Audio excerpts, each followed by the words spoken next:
Halo semuanya, setelah libur yang cukup panjang, akhirnya Mima bisa kembali menghibur kalian untuk membahas anime seru lainnya. Makasih buat kalian yang masih setia nih nunggu Mima comeback. Tapi sebelum dari itu, Mima mau minta maaf juga. Mungkin suara Mima di video ini akan sedikit berbeda dari video-video sebelumnya, karena menggunakan device yang berbeda. Oke, gak usah nunggu lama-lama, kali ini Mima membahas anime yang akhir-akhir ini kalian request dan kebetulan udah tamat nih si animenya. Apalagi kalau bukan Kimi no Kotoga Dai Dai Dai Dai Sukina Hyakuni no Kanojo atau The 100 Girlfriends Who Really Really Really Love You. Bisa dikatakan ini anime yang cukup menyebalkan karena adanya seorang remaja bernama Rentaro Aijo yang ditakdirkan mempunyai pacar 100 orang dan jika tidak menerima takdir cintanya, maka gadis yang ditolak itu akan mati. Karena sebelumnya Aijo tidak pernah punya pacar dan malah sering ditolak cintanya, Aijo jadi bingung bagaimana untuk bisa berpacaran secara adil dengan semua gadis yang ditakdirkan menjadi cintanya. Penasaran kan kalian gimana sih berpacaran dengan 100 gadis sekaligus? Nah, untuk menjawab rasa penasaran kalian, Mima akan bahas animenya sekarang juga. Inilah dia Kimi no Kotoga Dai Dai Dai Dai Sukina Hyakuni no Kanojo. Di tengah acara kelulusan salah satu SMP, terlihat ada seorang remaja bernama Rentaro Aijo yang sedang menyatakan cinta kepada teman sekelasnya. Tapi sayangnya walaupun suasana tenang dan terlihat romantis karena adanya bunga sakura berguguran, cinta Aijo ditolak mentah-mentah. Aijo ini sudah sering ditolak cintanya, bahkan penolakan kali ini sudah terhitung sebagai penolakan ke-100. Aijo merasa dirinya ini sedang mengalami kutukan. Maka dari itu Aijo langsung pergi ke kuil khusus percintaan untuk dilancarkan kisah cintanya nanti di masa SMA. Saat Aijo fokus berdoa, tiba-tiba muncul sosok dewa cinta yang menjaga kuil ini. Sebuah keberuntungan bagi Aijo bisa bertemu sang dewa cinta secara langsung. Dewa cinta pun memberitahu Aijo untuk jangan khawatir, karena nanti di masa SMA Aijo akan mempunyai pacar. Takdir memang sudah tercatat. Kehidupan percintaan Aijo kali ini akan lancar. Mendengar hal itu tentu saja Aijo jadi tidak sabar, menunggu hari pertama sekolah. Dan setelah melalui proses penantian yang panjang, akhirnya tibalah hari di mana Aijo tidak sengaja bertubrukan dengan dua gadis di SMA, Karane Inda dan Hakari Hanazono. Melihat dua gadis ini, entah kenapa Aijo merasakan ada getaran secara bersamaan. Selain muncul ada getaran, dua gadis ini tampak sangat ingin dekat dengan Aijo. Saking terobsesinya mereka berdua saling mencari perhatian Aijo. Bahkan tanpa menunggu waktu lama, Aijo langsung menerima pernyataan cinta dari mereka berdua saat jam pulang sekolah. Tentu saja Aijo bingung menjawabnya. Maka dari itu dia meminta izin untuk menjawab pernyataan cinta di keesokan harinya saja. Semalaman Aijo tidak bisa tidur. Maka dari itu Aijo pun pergi ke kuil cinta untuk meminta jawaban. Kok bisa nih ada dua gadis yang menyatakan cinta? Sang dewa cinta beruntungnya kembali muncul, tapi kali ini raut wajahnya seperti malu-malu. Di sini dewa cinta meminta maaf kepada Aijo. Kalau saat penulisan jumlah jodoh, dewa cinta tidak sengaja malah menulis 100 orang. Hal itu terjadi karena dewa keasikan menonton drama yang sangat seru. Aijo mau tidak mau harus menjalani takdir itu karena tidak bisa diubah. Selain itu, Aijo harus menerima tiap getaran cinta dari gadis yang memang ditakdirkan untungnya. Jika tidak, maka gadis itu akan mati. Aijo benar-benar kebingungan harus memilih siapa, karena Aijo tidak ingin ada gadis yang mati akibat penolakan cintanya. Setelah melalui proses pemikiran yang panjang, Aijo pun memberanikan diri memberi jawaban cinta kepada para gadis ini. Dengan tampilan yang sangat berantakan, Aijo memberikan 2 buah bunga semanggi pink berkelopak 4 kepada mereka. Ini adalah jawaban kepada Inda dan Hakari, bahwa Aijo memutuskan untuk berpacaran dengan mereka berdua sekaligus. Aijo mencintai mereka berdua sama besarnya. Mengingat Aijo sudah berusaha keras mencari semanggi dan dia mampu memberikan secara adil, dengan malu-malu mereka pun menerima cinta Aijo walaupun cinta mereka terbagi. Sejak resminya hubungan mereka bertiga, hari-hari Aijo jadi sangat menyenangkan. Kemanapun Aijo pergi, di kanan, di kiri, pasti ada gadis cantik siap menemaninya. Di jam istirahat setelah mereka bertiga makan siang, Inda dan Hakari tiba-tiba mempermasalahkan siapa yang bisa mendapatkan ciuman pertama Aijo. Melihat perdebatan seperti ini tentu saja Aijo tidak suka. Maka dari itu Aijo mencari berbagai macam cara agar adil. Salah satunya bermain game tutup mata. Jadi di antara mereka tidak ada yang tahu siapa yang dicium pertama kali. Tapi sepertinya rencana itu sangatlah sulit karena mata mereka ditutup. Jadi banyak kesalahan-kesalahan selama permainan. Perdebatan pun kembali terjadi. Aijo jadi sangat pusing. Dia pun akhirnya memutuskan untuk kabur menjauhi mereka. Aijo tidak ingin ciuman pertamanya menjadi masalah di antara hubungan mereka bertiga.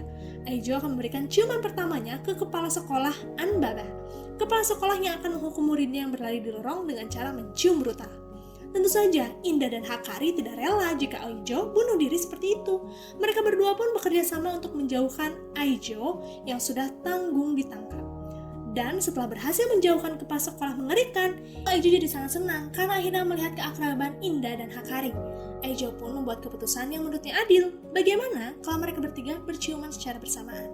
Awalnya Inda dan Hakari merasa risih dengan keputusan itu. Tapi daripada ada kejadian Aijo kabur lagi ke Ibu N, Inda dan Hakari pun mau untuk melakukan dan perdebatan ciuman pertama pun selesai. Di hari lainnya saat Aijo, Inda, dan Hakari pergi ke perpustakaan, Aijo tiba-tiba bertemu dengan gadis imut bernama Shizuka Yoshimoto. Dan Shizuka ini adalah gadis selanjutnya yang menjadi takdir cinta Aijo. Ada getaran di antara mereka berdua. Aijo pun mulai mengajak berbincang gadis ini. Tapi sayangnya gadis ini sangat gugup jika berbincang langsung. Dia hanya bisa mengandalkan buku untuk mengungkapkan pesannya. Shizuka adalah petugas perpustakaan, itulah kenapa dia sangat ingat setiap kata yang dia butuhkan dari buku yang sedang dipegangnya. Tapi walaupun begitu, kedekatan mereka tidak sulit terjalin. Shizuka memberikan rekomendasi buku yang seru untuk Aijo. Dari sanalah Aijo dan Shizuka sangat dekat. Bahkan Aijo membuatkan aplikasi kumpulan kata-kata dari buku yang Shizuka sering pakai. Aijo harap Shizuka menyukainya. Tentu saja mendapat perhatian seperti itu membuat Shizuka sangat tersentuh. Saking tersentuhnya, Shizuka memberanikan diri menyatakan cinta. Tapi di sini Shizuka tidak meminta jawaban Aijo karena Shizuka sendiri ragu kalau Aijo akan menerima cintanya. Aijo pun segera memeluk Shizuka sambil memberitahu kalau Aijo juga mempunyai perasaan yang sama. Shizuka awalnya senang, tapi setelah Aijo memperkenalkan Shizuka kepada Inda dan Hakari, Shizuka jadi ketakutan loh. Tapi untungnya, seiring berjalannya waktu, walaupun harus ada perebutan perhatian Aijo, Shizuka pun bisa diterima di lingkaran cinta mereka. Hari ini pengumuman hasil ujian dan saat mereka berempat sibuk mencari nilai, Aijo izin ke kelas untuk mengambil handphonenya yang tertinggal. Dan saat dia kembali ke kelas, Aijo malah kembali menemukan takdir cinta yang lainnya. Teman sekelasnya bernama Nano AI. Dan AI ini adalah gadis yang sangat pintar. Bisa dikatakan untuk mendapatkan hatinya kali ini sulit, karena AI selalu menggunakan logika. Lalu saat jam pelajaran kimia, Aijo tidak sengaja tangannya teriris. Tanpa menunggu waktu lama, AI mengemut jari Aijo yang terluka. Menurutnya ini adalah salah satu cara menghilangkan bakteri. Tapi siapa sangka dari kejadian itu AI malah jadi kepikiran sosok Aijo. Karena tidak sanggup menahannya, AI pun memutuskan untuk menyampaikan perasaannya kepada Aijo di keesokan harinya. Tapi walaupun AI menyatakan cinta, AI tidak ingin berpacaran dengan Aijo. Menurutnya, berpacaran adalah salah satu hal yang membuang waktu. Sebagai orang yang sering ditolak sampai 100 kali, bagi Aijo ini bukan akhir segalanya. Aijo pun mengajak AI berkencan sekali saja. Siapa tahu AI jadi tahu perasaannya.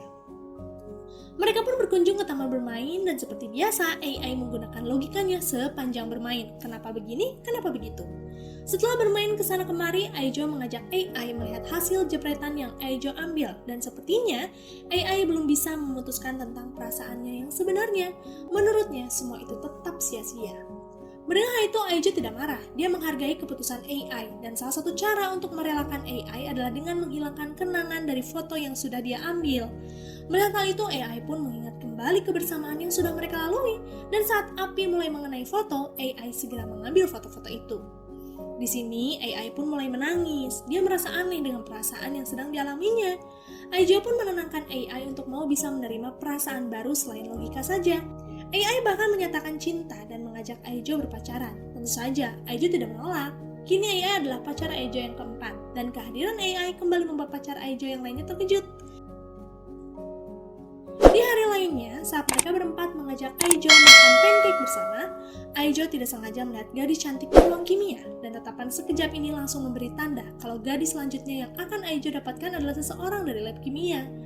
Agar tidak membuang waktu, di keesokan harinya Aijo langsung mendatangi ruang kimia. Tapi sayangnya tidak ada tuh si gadis yang Aijo lihat kemarin. Yang ada hanya gadis mungil bernama Kusuri Yakuzen. Kusuri ini gadis yang periang, pecinta bahan kimia, dan dia sangat suka membuat berbagai macam ramuan. Melihat ada Aijo di sini, Kusuri memaksa Aijo mencoba beberapa ramuan buatannya. Dan setelah menghabiskan waktu bersama, entah kenapa Kusuri dengan percaya dirinya menyatakan perasaan. Saat Aijo berniat menjawab pernyataan Kusuri, tiba-tiba tubuh Kusuri yang mungil berubah jadi gadis bohai yang luar biasa. Dan terungkap kalau sosok inilah yang Aijo cari. Kusuri ingin bertubuh kecil, itulah kenapa dia buat ramuan tubuh kecil, tapi sayangnya ramuan itu tidak bisa bertahan lama. Karena sudah menemukan gadis selanjutnya, Aijo pun menerima cinta Kusuri dan segera memperkenalkannya kepada pacarnya yang lain. Sebagai ucapan terima kasih karena sudah menerimanya, Kusuri mengadakan pesta teh sederhana untuk mereka. Tapi sebelum mulai, Kusuri pamit pergi ke toilet. Sesampainya dari toilet, Kusuri tiba-tiba berteriak, melihat teh yang sudah diminum para gadis. Kusuri ternyata sebelumnya diam-diam membuat ramuan nafsu untuk Aijo di botol biru. Kusuri lupa untuk menyembunyikan botol itu dulu. Akibatnya, keempat gadis merasakan haus ciuman dengan Aijo. Karena mereka hilang kesadaran, Kusuri pun segera mengajak Aijo untuk berlari dari mereka. Tapi karena nafsu yang besar, cara berlari mereka jadi lebih cepat dari biasanya. Menyadari kalau mereka hanya menginginkan Aijo, Aijo pun meminta Kusuri untuk berpencar. Kusuri pergilah ke ruang lab untuk membuat penawarnya. Tapi sayangnya itu sangat tidak mudah. Saat Aijo berniat bersembunyi dari AI, Aijo malah bersembunyi di tempat di mana Kusuri juga bersembunyi. Ternyata tadi saat Kusuri akan masuk ke ruang lab, di sana sudah ada AI. Aijo pun meminta Kusuri merubah wujudnya saja. Kusuri sosok bohai, tidak AI ketahui kan? Untungnya Kusuri membawa ramuan pembesarnya, dan setelah berhasil berubah wujud, Kusuri dengan percaya diri mendekati AI. Dan tidak disangka-sangka, AI tetap menangkap Kusuri agar tidak mengganggunya. Sudah tidak ada jalan lagi selain kabur dari sini. Dengan terpaksa, Aijo pun berlari menghindar AI. Tapi karena kekuatan AI ini sangat kuat, Aijo pun tertangkap. Dengan serangan cepat, AI langsung mencium Aijo tanpa ampun. Saat Aijo sudah tidak bisa menahan kesadarannya, untungnya Kusuri langsung memberikan penawarnya kepada AI. Kusuri berhasil melarikan diri karena tubuhnya kembali mengecil. Setelah berhasil menaklukkan AI, mereka berdua pun segera mencari Inda, Hakari, dan Shizuka. Karena efek obat penawarnya melelahkan, mereka semua langsung pingsan, dan setelah mereka terbangun, Kusuri meminta maaf karena semua ramuannya sudah membuat keributan seperti ini. Kusuri tidak akan membuat ramuan aneh lagi untuk kedepannya. Aijo pun meminta Kusuri untuk tetap percaya diri dan berkreasi dengan kemampuan membuat ramuan. Kesalahan hari ini jadikanlah pelajaran, dan untuk kedepannya buat ramuan yang lebih bermanfaat. Melihat Aijo memaafkan dan tidak menyalahkan, Kusuri pun segera mencium Aijo. Hari ini mereka berenam pergi ke taman bunga. Kebetulan di sana sedang ada kompetisi lempar bunga. Siapa yang berhasil mendapatkan bunga itu akan mendapatkan hadiah foto ala-ala pernikahan di taman bunga. Hakari sangat ingin memenangkannya karena berfoto pengantin adalah impian sejak kecil. Tapi setelah melihat kontestan yang bergabung, Hakari jadi ragu nih karena ada sekelompok gorila yang siap menghalalkan segala macam cara untuk memenangkan perlombaan itu. Tapi untungnya para gadis bekerja sama saling melindungi, jadi siapapun boleh mendapatkannya, yang penting jangan orang lain. Dan setelah melakukan pertahanan yang luar biasa, akhirnya bunga itu berhasil didapatkan oleh Shizuka. Karena pemenangnya adalah salah satu dari mereka, kini tinggal melakukan undian. Siapa yang akan berfoto dengan Aijo? Dan beruntungnya, Hikari lah yang mendapatkan kesempatan itu. Tapi tumben loh, Hakari dengan besar hati mau mengajak yang lainnya tetap berfoto bersama. Setelah foto bersama, Hakari tiba-tiba mengajak Aijo mengobrol berduaan. Sambil tersenyum, Hakari meminta Aijo memutuskannya sekarang juga. Tentu saja itu sangat mengejutkan buat Aijo. Terlebih lagi, ketika mereka selesai ganti baju, Hakari tiba-tiba menghilang, tidak bisa ditemukan. Salah satu penjaga di sana memberitahu kalau Hakari dijemput oleh mobil. Aijo pun segera mendatangi rumah Hakari dan terungkap kalau Hakari adalah anak orang kaya. Melihat Aijo di depan rumahnya, Hakari pun meminta Aijo menyerah. Hakari sudah tidak bisa bersama Aijo lagi. Saat Aijo meminta Hakari menjelaskan maksud semuanya, tiba-tiba suara di telepon berubah. Karena yang sekarang berbicara dengan Aijo adalah ibu Hakari, Hahari Hanazono. Di sini Hahari menjelaskan kalau dia sudah tahu tentang hubungan yang aneh di antara Aijo, Hakari, dan para gadis lain. Hahari tidak sudi anaknya dirusak mentalnya oleh Aijo. Hahari pun segera meminta penjaga untuk menjauhkan Aijo dari lingkungan rumah. Aijo tidak bisa lepaskan Hakari begitu saja. Banyak kenangan di antara mereka. Maka dari itu Aijo pun segera memberitahu gadis lain tentang kejadian tadi. Tentu saja mereka mempunyai pendapat yang sama. Hakari harus kembali bersama mereka. Salah satu cara tercepat untuk menyelamatkannya adalah dengan membawa Hakari kabur dari sana. Tapi menculik Hakari di rumah sebesar ini sangatlah tidak mudah. Mereka harus melalui berbagai macam rintangan aneh. Untungnya Kusuri membawa ramuan penglihatan infrared, jadi Aijo bisa melihat sensor itu dengan jelas. Dan berkat ramuan itu, Aijo dan Indah berhasil menemukan kamar Hakari, sedangkan yang lainnya memutuskan menunggu di luar. Walaupun berhasil menemukan kamar Hakari, alarm pintu memberitahu semua penjaga kalau pintu kamar Hakari terbuka. Otomatis, Aijo dan Indah pun disergap. Di ruangan ini, Hahari memberitahu Aijo kalau dia tidak akan membiarkan anaknya jatuh cinta kepada orang yang salah. Hakari akan merelakan apapun untuk orang yang dicintainya. kenapa Hahari tahu? Karena Hakari persis seperti Hahari dulu.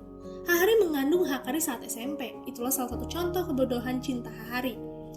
Aijo mendengarkan penjelasan Hahari. Tiba-tiba efek ramuan penglihatan infrared hilang dan saat penglihatannya kembali normal, Aijo dan Hahari malah merasakan debaran takdir cinta. Sebagai gadis yang selalu dibutakan cinta tanpa mengingat usia, Hahari meminta Aijo berpacaran dengannya. Indah pun segera menyadarkan Aijo kalau kali ini jangan menerima Hahari, kan Hahari adalah ibu dari pacarnya sendiri. Di tengah perdebatan, salah satu pelayan berlari memberitahu kalau Hakari berniat melompat dari kamar. Aijo pun segera berlari untuk menyadarkan Hakari. Aijo di sini membujuk Hakari perlahan-lahan dengan meyakinkan kalau mereka akan tetap bersama. Aijo akan selalu ada di samping Hakari, dan saat Hakari kembali sadar, barulah Hakari mengalami ketakutan berdiri di tempat setinggi ini. Saking ketakutannya, kaki Hakari bergetar dan akibatnya dia terjatuh. Tanpa menunggu waktu lama, Aijo ikut melompat dan segera melemparkan tubuh mereka ke kolam. Setelah berhasil selamat, Hahari berlari dan bersujud, mengucapkan terima kasih kepada Aijo. Dia merasa bersalah sudah mengekang anaknya sampai sejauh ini. Aijo pun mendekat sambil memberitahu Hahari kalau Aijo berjanji akan membahagiakan Hakari, bahkan Hahari juga. Aijo merasa Hahari layak merasakan kebahagiaan cinta setelah melalui masa lalu yang berat. Tentu saja para gadis terkejut mengetahui anggota percintaan mereka ada wanita dewasa, lebih parahnya lagi, ibu Hakari. Walaupun saat berpacaran dengan Aijo, Hahari ternyata masih merasakan ketidaknyamanan di hatinya karena seperti mengkhianati ayah Hakari. Sejak dulu hanya ada ayah Hakari yang ada di hati Hahari. Aijo yang sedang menemani Hahari berdoa memberitahu Hahari kalau Hahari layak bahagia. Sepertinya ayah Hakari ingin hal itu juga. Tapi Aijo tidak akan memaksa Hahari mencintai sepenuhnya, pelan-pelan saja. Karena di sini Aijo siap mencintai Hahari seadil mungkin. Hahari pun tersipu malu dengan pernyataan itu. Di malam harinya saat Aijo kesulitan tidur, Aijo tiba-tiba bertemu dengan sosok ayah Hakari. Kemunculannya ini adalah untuk berterima kasih kepada Aijo karena sudah mau membantu Hahari memulai hari barunya. Kali ini ayah Hakari jadi sangat tenang dan tidak lama dari itu sosoknya pun hilang begitu saja. Sejak resminya Hahari menjadi anggota lingkaran cinta, Hahari memutuskan untuk menjadi kepala sekolah di sekolah anaknya agar bisa bersama dengan Aijo juga. Dia rela mengeluarkan banyak uang untuk beli sekolah ini. Hari-hari Aijo pun semakin berwarna di sekolah karena semua pacarnya ada di tempat yang sama. Masih tersisa 94 gadis lagi nih. Kuat gak ya Aijo berperilaku adil? Kalau di dunia nyata kayaknya enggak banget deh. Kalau kalian salah satu takdir cintanya Aijo, jangan pernah menyatakan cinta sekalian deh, karena akan merepotkan, saingan kalian banyak. Makasih buat kalian yang udah mampir di video Mima yang baru. Sampai jumpa di next video. Ciao matane. Arigato gozaimasu.